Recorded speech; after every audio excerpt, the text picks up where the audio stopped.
നമസ്കാരം, സിറ്റി ന്യൂസിലേക്ക് സ്വാഗതം. കണ്ണൂർ കോർപ്പറേഷനിൽ തികഞ്ഞ അഴിമതി ഭരണമാണെന്ന ബിജെപിയുടെ ആരോപണം ശരിവെക്കുന്നതാണ് വിജിലൻസ് അന്വേഷണമെന്ന് കണ്ണൂർ നോർത്ത് ജില്ലാ പ്രസിഡന്റ് കെ വിനോദ് കുമാർ. കണ്ണൂർ കോർപ്പറേഷനിലെ വിവിധ പദ്ധതികളിൽ അഴിമതി ആരോപിച്ച് ബിജെപി നടത്തിയ കോർപ്പറേഷൻ ഓഫീസ് മാർച്ച് ഉദ്ഘാടനം ചെയ്ത് സംസാരിക്കുകയായിരുന്നു അദ്ദേഹം.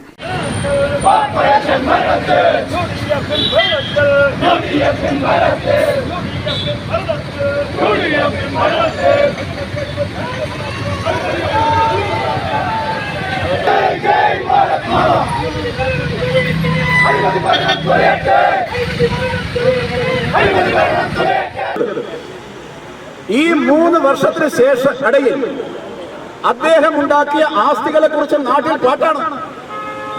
ഒരു അഭിഭാഷകനായി മാത്രം ജോലി ചെയ്തിരുന്ന അദ്ദേഹത്തിന്റെ ഇപ്പോഴത്തെ ആസ്തികളെ കുറിച്ച് അന്വേഷിക്കണമെന്ന് പല മേഖലകളിലും ആരോപണങ്ങൾ ഉയരുകയാണ്, അഭിപ്രായങ്ങൾ ഉയരുകയാണ്. എങ്ങനെയാണ് ഇങ്ങനെ ഒരു അഴിമതി നടത്തി ഇത്ര വലിയ ആളാവാൻ സാധിക്കുന്നത്? ഇവിടെ സൂചിപ്പിച്ചു.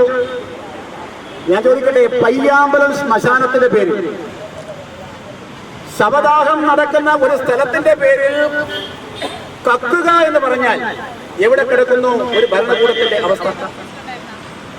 കത്തിയ വറകൾ അവിടെ ഉപയോഗിക്കുന്നു, പുറത്തുനിന്ന് കത്തിയ വറകൾ അവിടെ ഉപയോഗിക്കുന്നു. ഇന്ത്യൻ ഓയിൽ കോർപ്പറേഷന്റെ CSR ഫണ്ട് ഉപയോഗിച്ച് അവിടെ ചെലവഴിച്ചു, വൈദ്യുത ശ്മശാനം നിർമ്മിച്ചു. 50,30,000 രൂപയാണ് അതിനുവേണ്ടി CSR ഫണ്ട് കിട്ടിയത്. ആ ഫണ്ട് ഉപയോഗിച്ച് അവിടെ പ്രവർത്തനക്ഷമമാകാൻ എല്ലാവിധ സാഹചര്യങ്ങളും ഉണ്ടായിരിക്കെ അതിനെ പ്രവർത്തനക്ഷമമാക്കാതെ മാറ്റി നിർത്തുന്നു.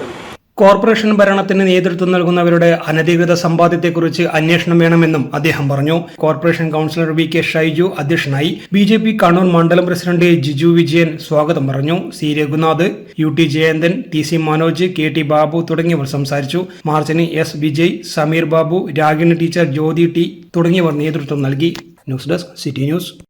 കൂടുതൽ വാർത്തകൾ അറിയുവാൻ സിറ്റി ചാനൽ വാട്സ്ആപ്പ് ഗ്രൂപ്പിൽ ജോയിൻ ചെയ്യുക. അപ്പോൾ YouTube ചാനൽ സന്ദർശിക്കുക. വാർത്തയുടെ അവസാനിക്കുന്നില്ല. മറ്റൊരു വാർത്തയുമായി വീണ്ടും കാണാം. നമസ്കാരം.